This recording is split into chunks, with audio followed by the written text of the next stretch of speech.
السلام عليكم ورحمة الله وبركاته. الله أكبر الله أكبر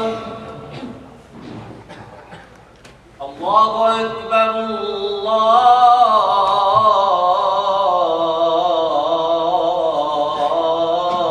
الله أكبر. أشهد أن لا إله إلا الله.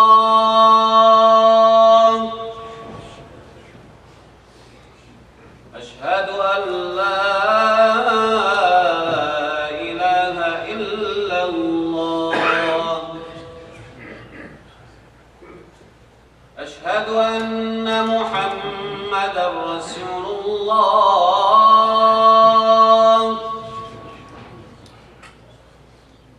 أشهد أن محمدا رسول الله.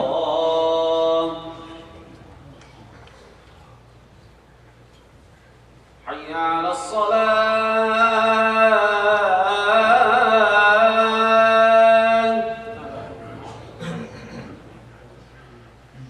حي على الصلاة.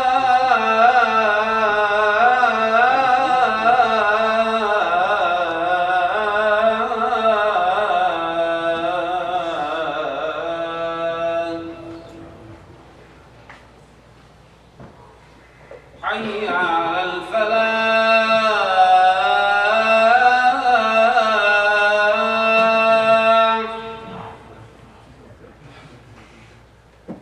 حي على الفلاح.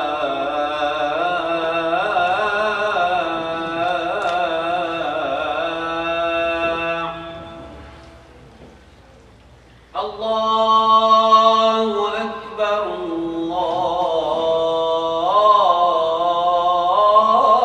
الله أكبر. لا إله إلا الله.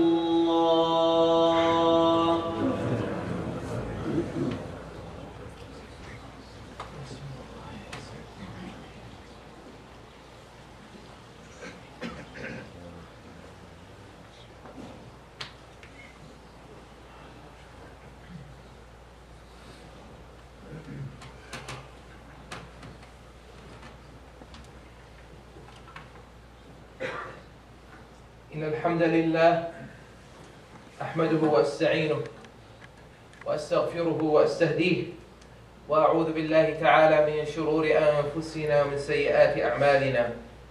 من يهده الله فلا مضل له ومن يضلل فلا هادي له. وأشهد أن لا إله إلا الله وحده لا شريك له. وأشهد أن محمدا عبده ورسوله وصفيه من بين خلقه وخليله. بلغ الرسالة وأدى الأمانة ونصح لهذه الأمة صلوات الله وسلامه عليه. يا أيها الذين آمنوا اتقوا الله حق تقاته ولا تموتن إلا وأنتم مسلمون. يا أيها الناس اتقوا ربكم الذي خلقكم من نفس واحدة وخلق منها زوجها وبث منهما رجالا كثيرا ونساء. واتقوا الله الذي تساءلون به والأرحام إن الله كان عليكم رقيبا. يا أيها الذين آمنوا اتقوا الله وقولوا قولا سديدا يصلح لكم أعمالكم ويغفر لكم ذنوبكم ومن يطع الله ورسوله فقد فاز فوزا عظيما. Our dear Almighty Lord says, وما كان ربك ليهلك القرى بظلم وأهلها مصلحون. وما كان ربك ليهلك القرى بظلم وأهلها مصلحون. Verse 117 of Surah Hud. And in this verse Allah subhanahu wa ta'ala tells the Prophet sallallahu alaihi wasallam that your Lord, O Muhammad, is not or was not or will not destroy towns, nations, civilizations, will not wipe out any community بظلم, And this word has two, or multiple actually, explanations. And the two possibilities, one is the most obvious, بِظُلْم, meaning that Allah subhanahu wa ta'ala will not wrong or will not be unjust to any people. So Allah subhanahu wa ta'ala will not destroy anyone unjustly. If Allah subhanahu wa ta'ala destroys any civilization, any nation, any town, any group of people, any individual, then that the recipient of the wrath of Allah subhanahu wa ta'ala will always be and will only be someone who was deserving of it. Allah subhanahu wa ta'ala does not destroy the innocent. So rest assured, Allah subhanahu wa ta'ala has forbidden himself from injustice, and he declared it to be forbidden amongst us. Ya ibadi, Allah subhanahu wa ta'ala says, إني حرمت الظلم على نفسي وجعلته بينكم محرما فلا تظالموا.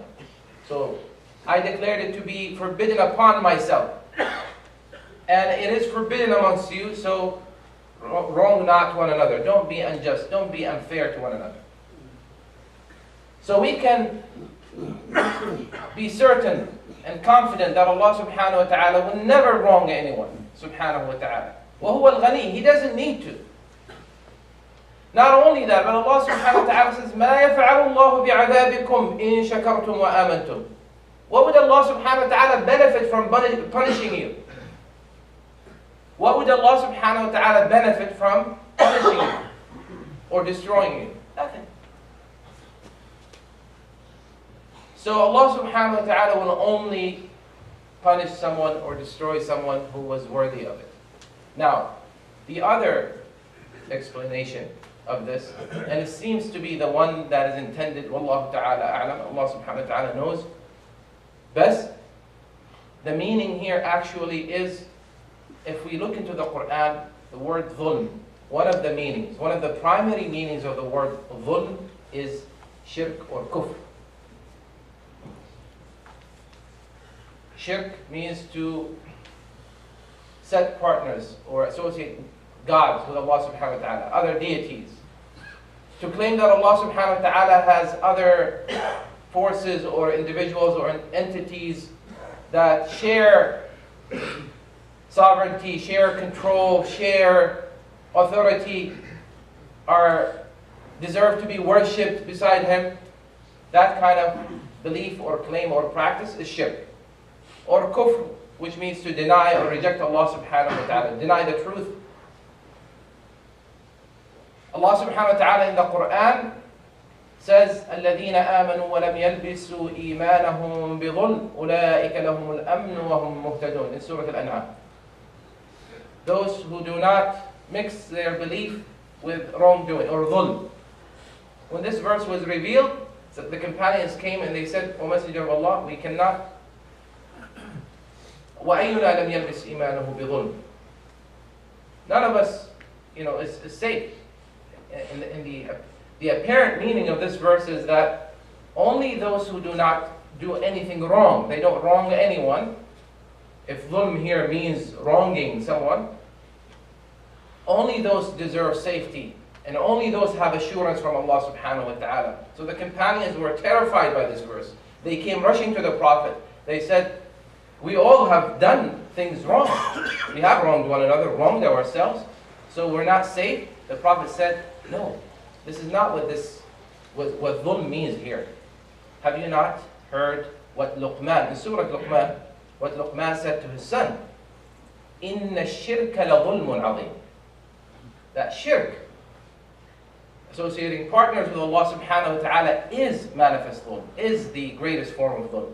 That is what this verse is referring to. You can't mix your belief with shirk. You can't have elements of shirk in your acts of worship. You can't have in your life.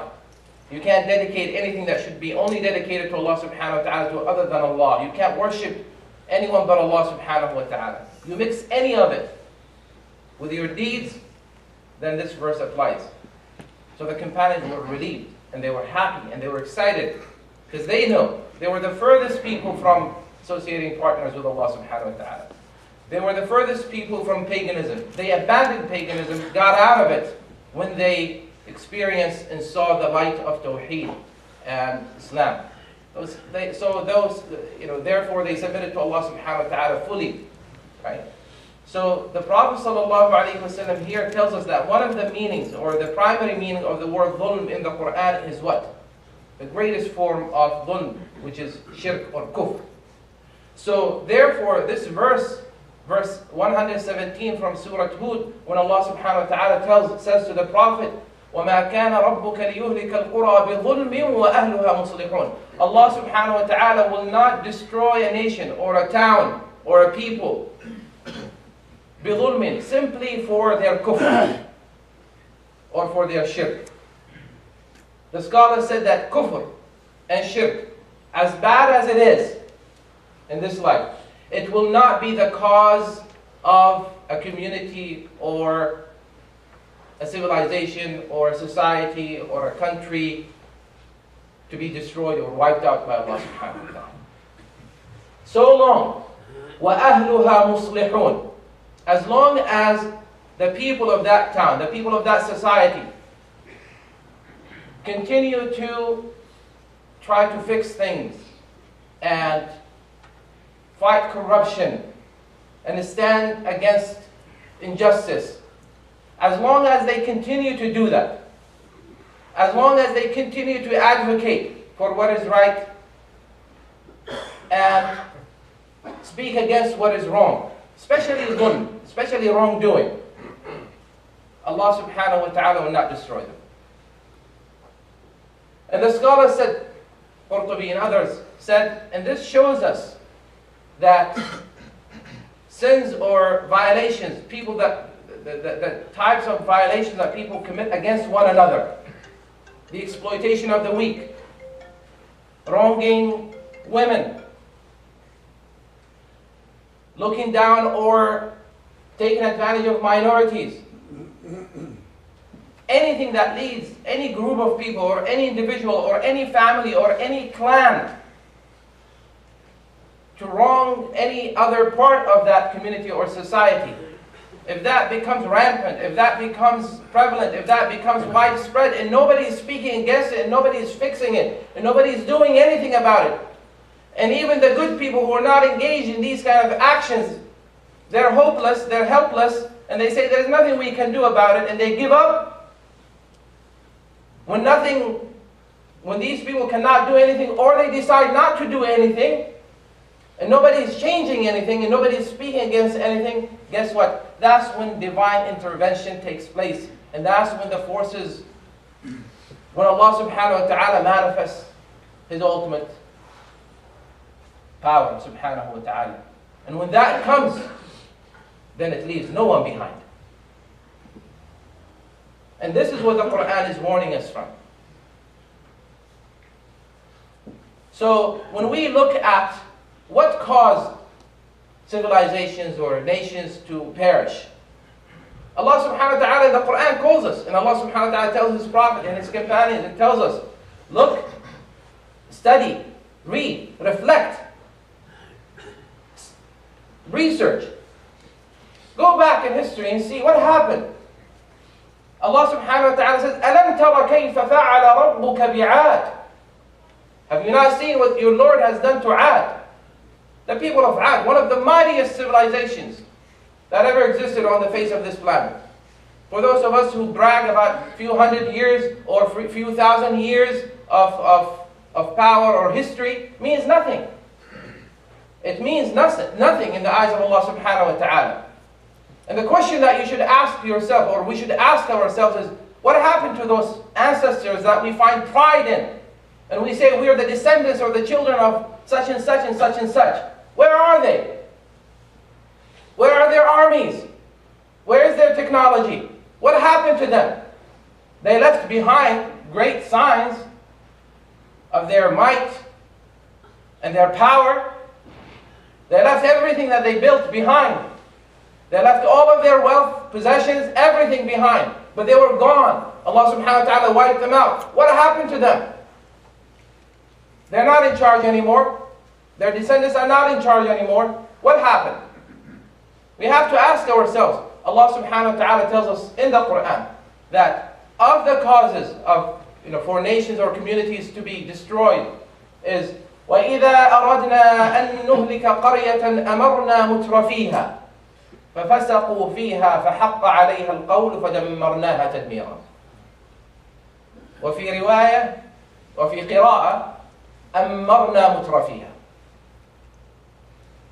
Allah subhanahu wa ta'ala tells us that when we give commandment to those whom Allah subhanahu wa ta'ala blessed with wealth and power, to the elites of any society, we put them in charge.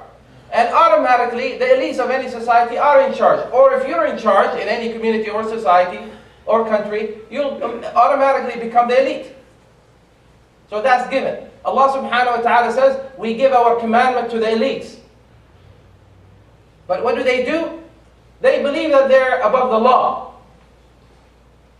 Whether the elites are a particular family, or a particular clan, or a particular ethnicity, or a particular skin color, or race. Elites are different. Different societies or they have different. So whatever it is that makes them the elites, when they start acting and behaving like they're above the law, when they start behaving like they're invincible, and nobody can stop them or speak against their wrongdoing or correct their corruption or fight their corruption, what happens? Injustice becomes widespread. Justice is compromised. Ibn Taymiyyah rahimahullah says, Allah subhanahu wa ta'ala will give victory and prosperity to a nation even if it's a nation of non-believers, so long they uphold justice. And Allah subhanahu wa ta'ala may and will destroy a nation, even if they're made of Muslims or believers, if they compromise justice.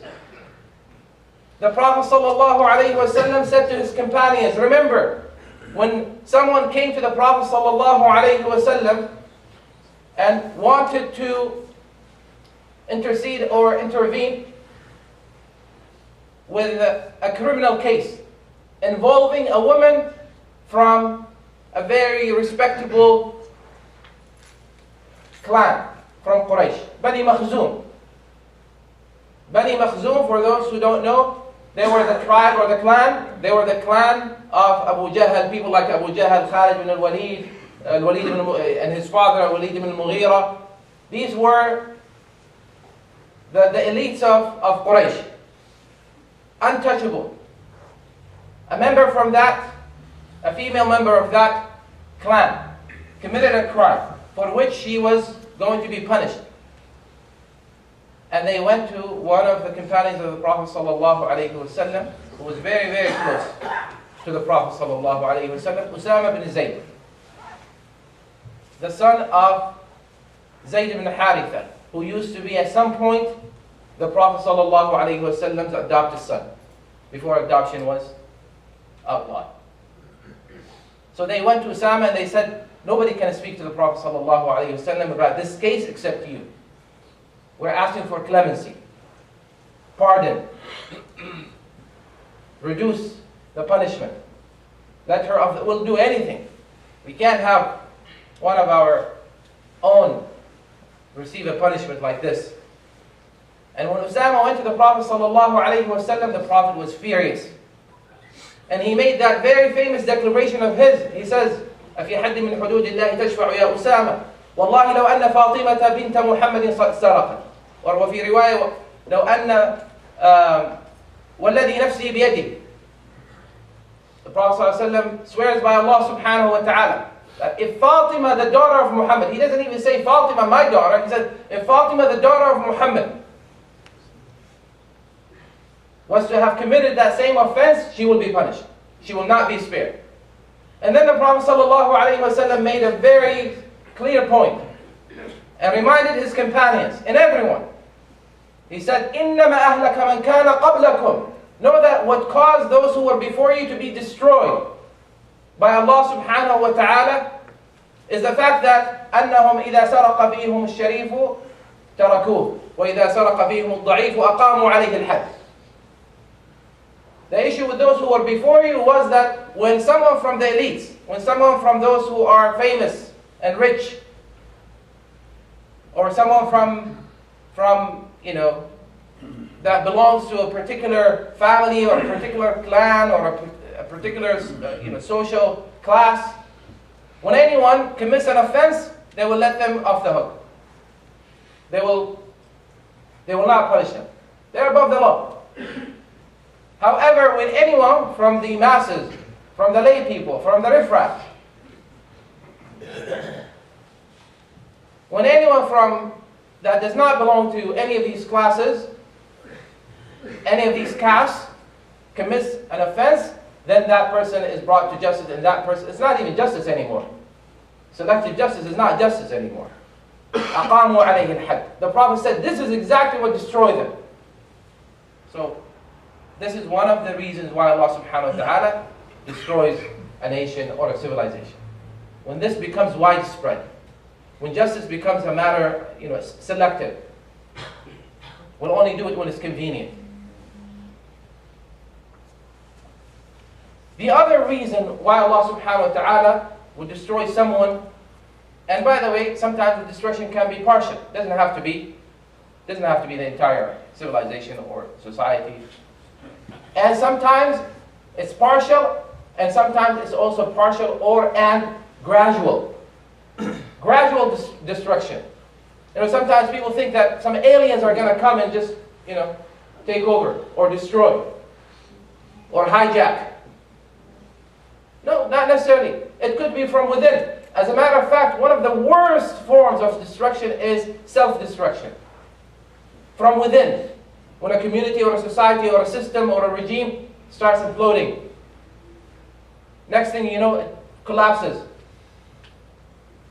Especially when they feel that they are invincible, that they are safe, that they've got it all under control. Allah subhanahu wa ta'ala in the Quran says, فَأَتَى اللَّهُ بُنْيَانَهُمْ مِنَ الْقَوَاعِدِ فَخَرَّ عَلَيْهِمُ السَّقْفُ مِنْ فَوْقِهِمْ. That Allah subhanahu wa ta'ala will come at their foundation, the very foundation of that regime or system or society, it starts wearing out.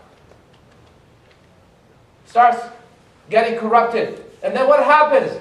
When you mess with the foundation of any structure, what happens? Allah subhanahu wa ta'ala says, فَخَرَّ عَلَيْهِمُ السَّقْفُ مِنْ فَوْقِهِمْ. That the ceiling, the roof, the ceiling collapses on top of them. They don't even see it coming. This is what happens. And that's why people have to really, we need to wake up. We need to wake up. And the other reason Allah subhanahu wa ta'ala mentions in the Quran is when people stop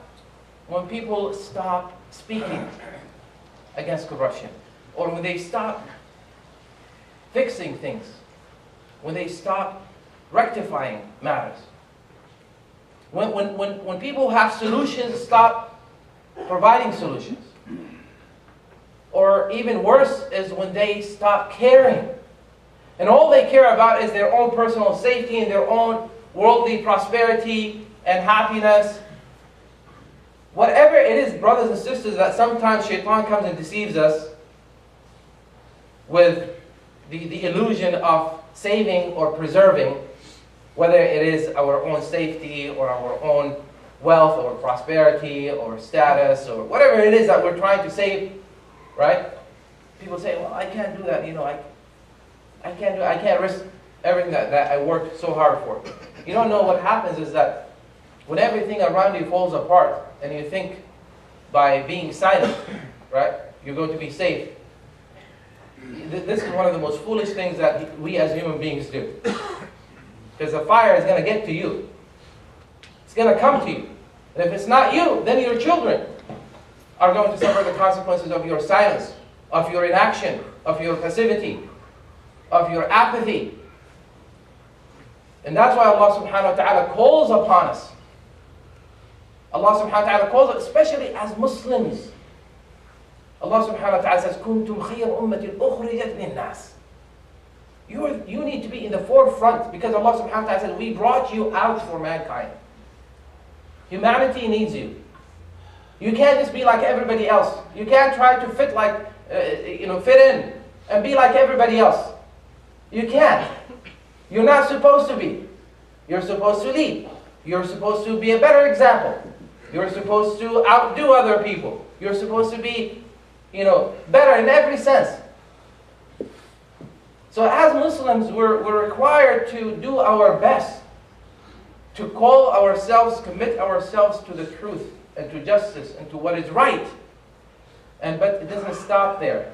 We have to also, we're obligated by Allah subhanahu wa ta'ala to set an example for other people and to call other people as well to that which is right and forbid that which is evil. أقول هذا القول وأستغفر الله العظيم الجليل لي ولكم فاستغفروه يغفر لكم إنه هو الغفور الرحيم.